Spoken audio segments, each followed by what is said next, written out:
supposed to be on night watch for them terrorists who blew up Mandy's van. And what do I find? Two sleeping uglies. Oi!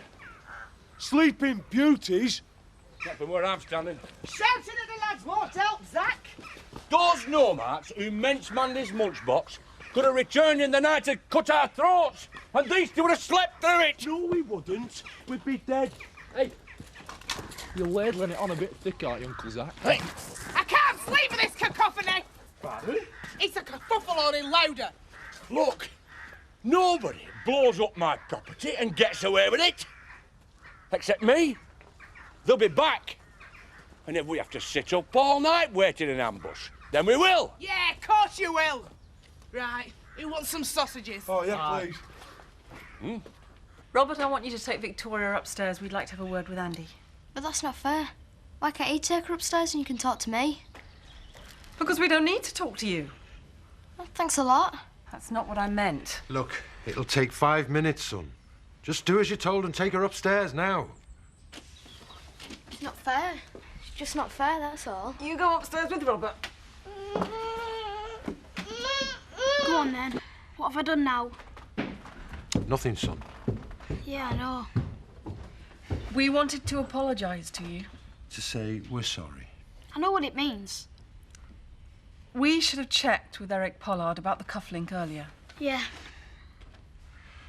Look, we know you got blamed for Donna and Robert. When they were drinking. I know what happened. This isn't easy, Andy. We've misjudged you, and we're sorry.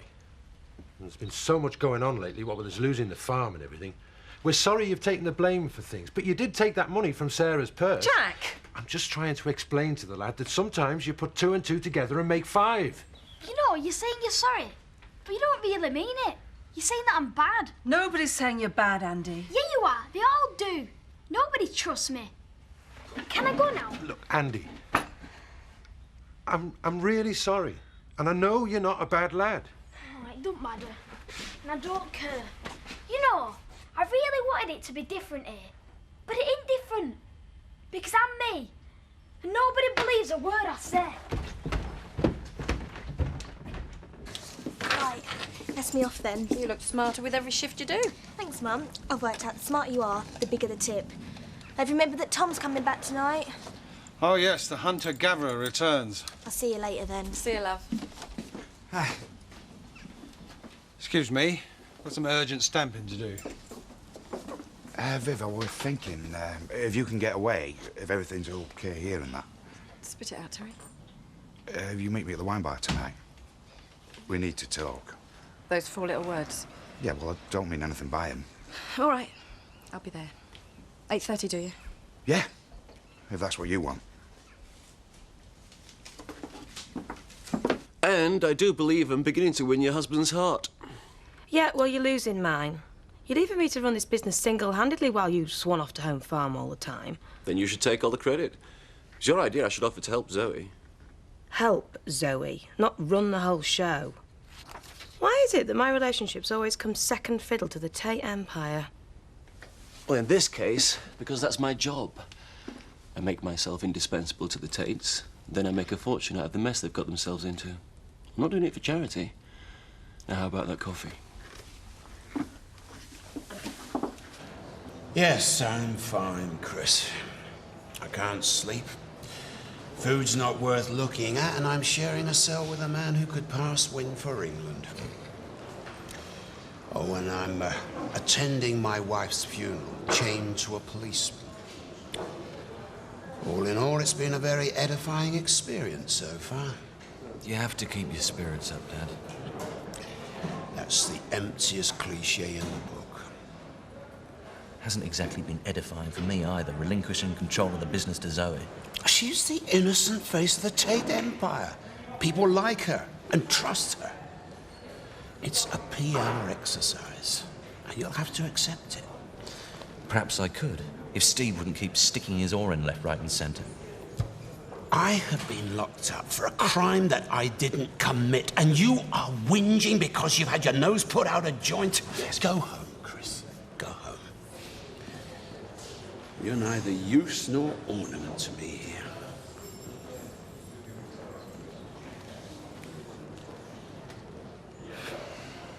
And you make these all by yourself, then?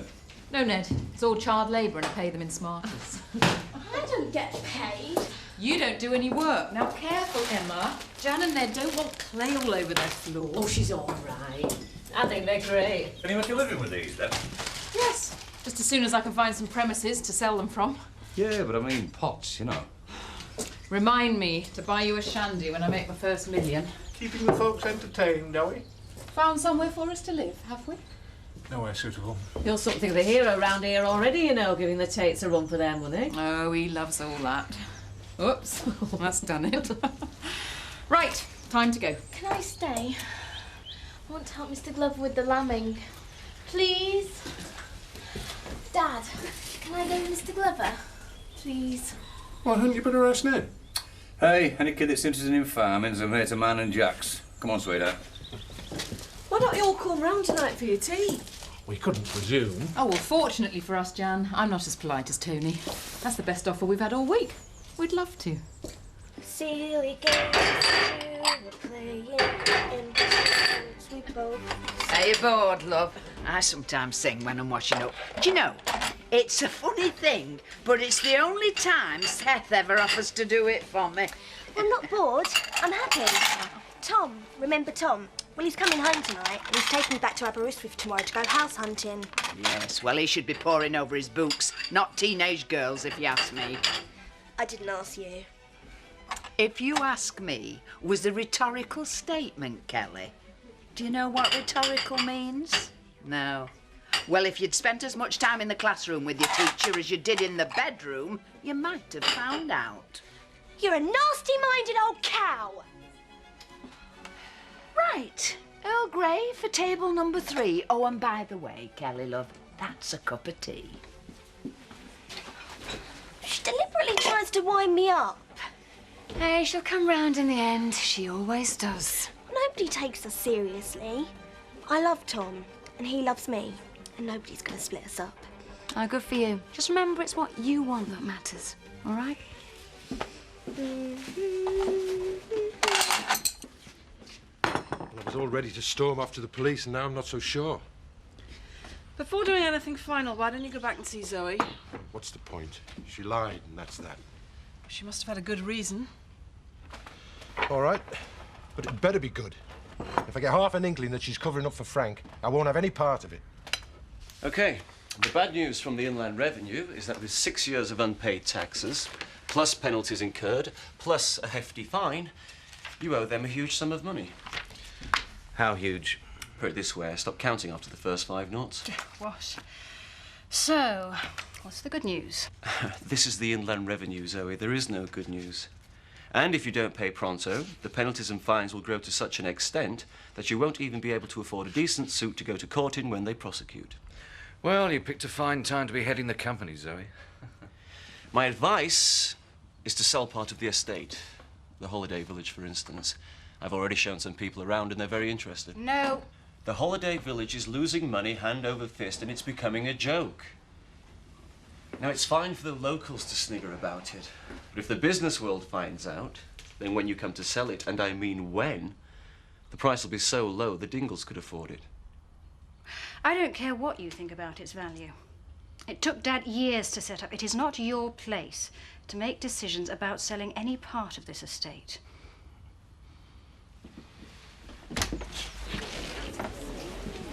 Hey up. What news? Well, the news is there's no jobs. Unless I want to stack shelves in a supermarket. Nothing wrong with that. You all love women. I'd rather not. That's what got me into this mess in the first place. You must have helped Terry. Any more for any more, gentlemen? Thanks, Alan. Terry here is a bitter man, and I'll have a pint of lager, please. Can't be a barrel of laughs staying here when he's giving you the elbow. It's like living with a very disappointed dad. Mr. Turner? I'm rather busy, Mandy. Well, I can see that, which is why I'm offering myself to you. Pardon? Well, the staff. I mean, I hate working for Mr. Pollard, and you're up to your eyeballs in it, aren't you? So why don't we solve both our problems in one fell swoop? I think he needs his drink. Move in with Seth and Betty? Yeah, you'd have a right laugh. You must be joking. Living under Betty's roof? After all the trouble with Viv and Tom and Kelly. No, I'm tired with Windsor's brush. There's nothing Betty likes better than a lost cause. Well, thanks very much. She'd love the extra cash. I'm very experienced, you know, and I'm great with folk. I'm what you call a people person, me. So what do you reckon? Well, oh, really, my dear? Well, don't look at me like I'm a joke, Alan. I happen to be a really good worker. Yes, I'm sorry, Mandy. I'm sure you are. Well, look, why don't you come back later tonight and I'll have given it some serious consideration.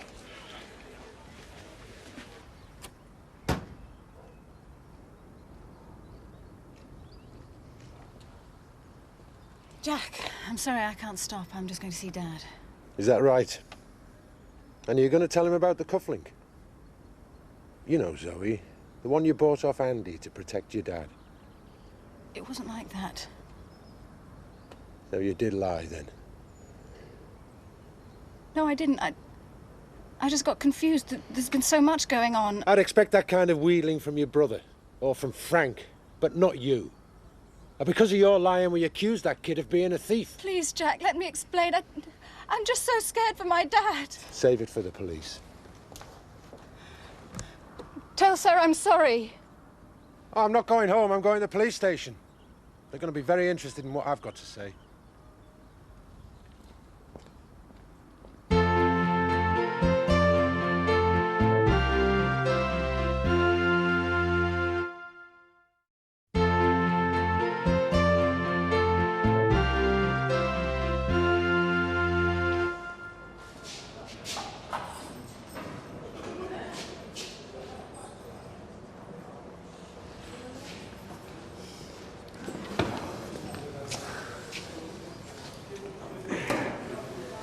Hey, come on. What's the matter? Oh, I've just had a very bad day. Anything I should know about? How's Steve shaping up? Yes, he's doing his best. And you? Oh, Dad. Is it Chris upsetting you? No, not more than usual. I just get so worried about you. I'd do anything to help, you know that. You are helping me. I just want you to come home. Sometimes it's hard to imagine. Don't say that.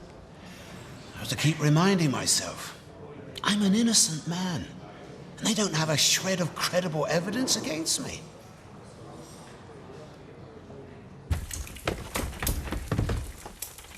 Andy, What? I went to see Zoe today. Told her off for getting you into trouble.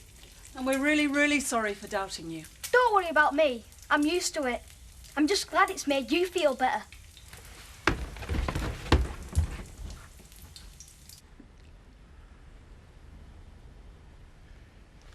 Tea? I already had some, thanks. Oh, I didn't know you made a brew. I didn't feel a need to announce it. Hey, it's cold now. Yeah. You must be knackered, Al. I'm coping. Mandy Dingle came in to ask about a job at lunchtime. What'd you say? I said I'd think about it. Right. Well, looks like I'm moving into lodgings at Seven Bays. Just temporary like. Ah, well, I'm glad you made arrangements. A fresh start will be best for us both.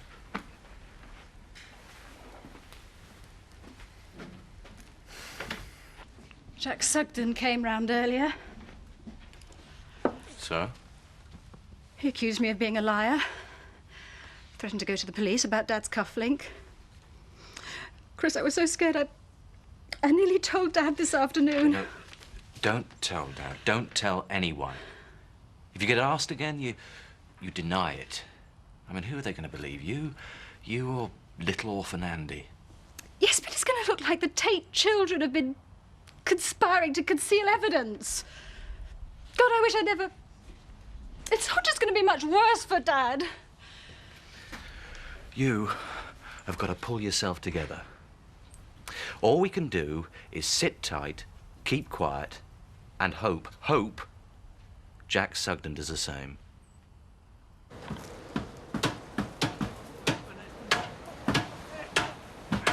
Great neighbours you got there. Yeah, well, you see, some people like the chamber music, but we prefer a bit of the old dingle-din, don't we, love? Hey up. Fix bayonets, lads. They're advancing. You're doing a grand job there, Zach, lad. Would you be extracting the you-know-what? You mean... Yeah, I know what he means, thank you. Hey, look who's there. It's that Becky. Hello, Becky. Hey, I was just saying to the lads, stick with us, Blondie, if you want to learn a thing or two about invincibility. Hey? See, they can attack us, they can graffiti us, they can even blow up our lunchbox. But they'll never stop us. Or frighten us. Us dingles just go on and on. Yeah. I noticed all that yesterday when you dropped in at the chalet. Are we ready for tea, Jan? Oh, yeah, of course, yeah.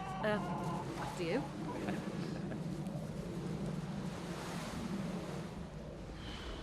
I don't really like him. Now, we're all familiar with people who are potty about Elvis Presley or mad about Manchester United. But what about those whose obsession finds a more obscure... Talk about a dog's dinner. over the next... Yeah, well... Must be a bit of an occasion if Terry Woods is splashing out. Where are you going? Clubbing up to West End? Oh, ignore him, love. You look really lovely.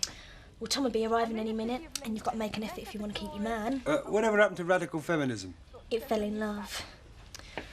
I know he's trying his best, but he's really getting on my nerves. Well, don't let him get to you, love. He won't. Nobody can. Because soon I'll have everything I want. I'll have Tom and a whole new life in Aberystwyth.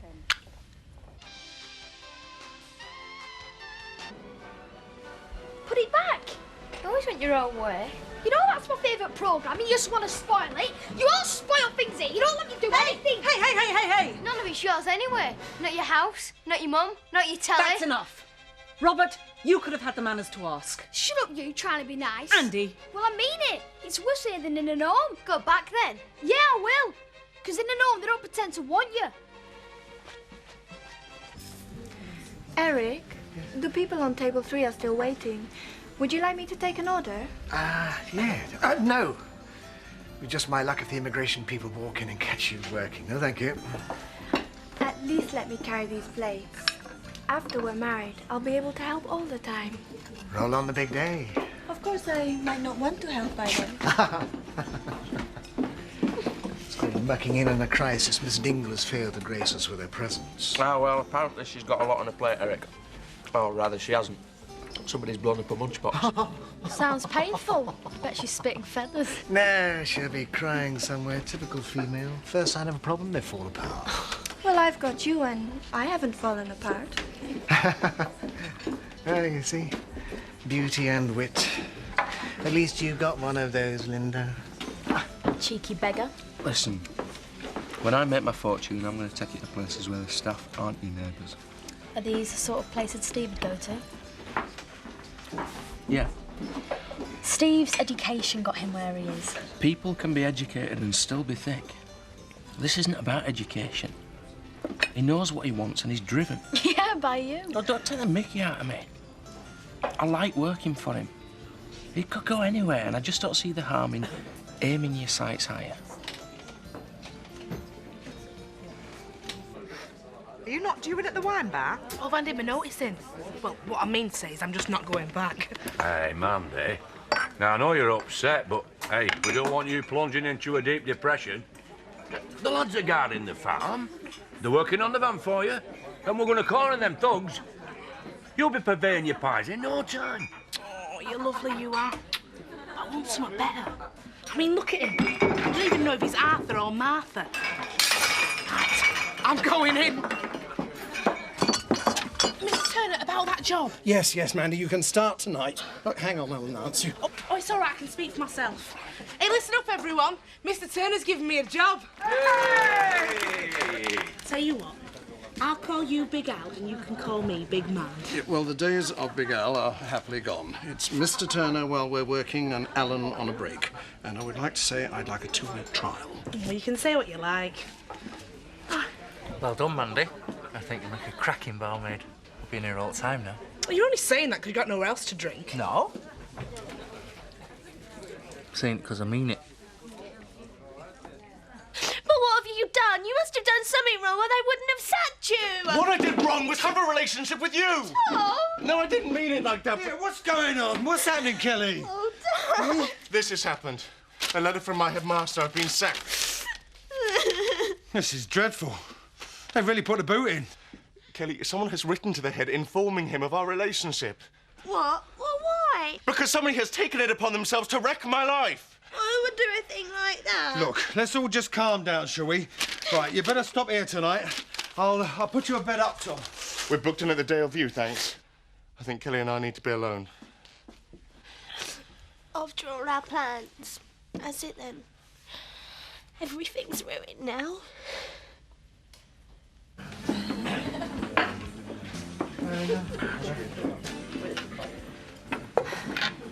Are you going to say it or shall I?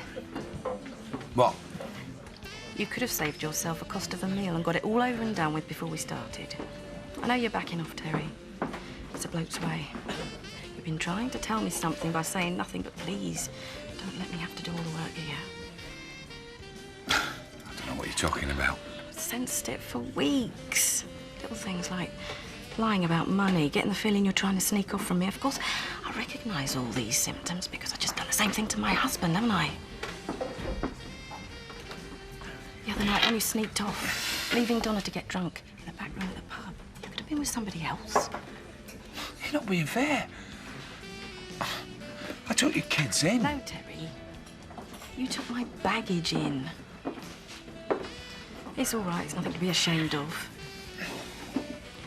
You want fun, danger, excitement. Well, so do I, but I've got others to consider, whereas you consider no one but yourself.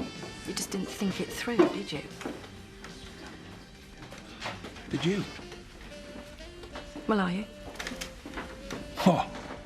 Seeing someone else? Yeah.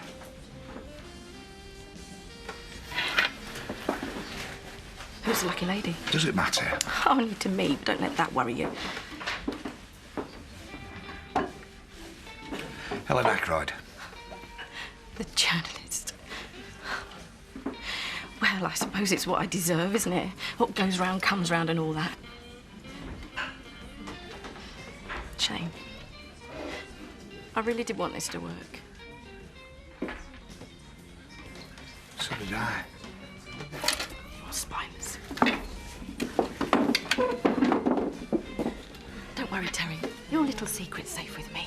We don't want everybody thinking you're a baddie, do we?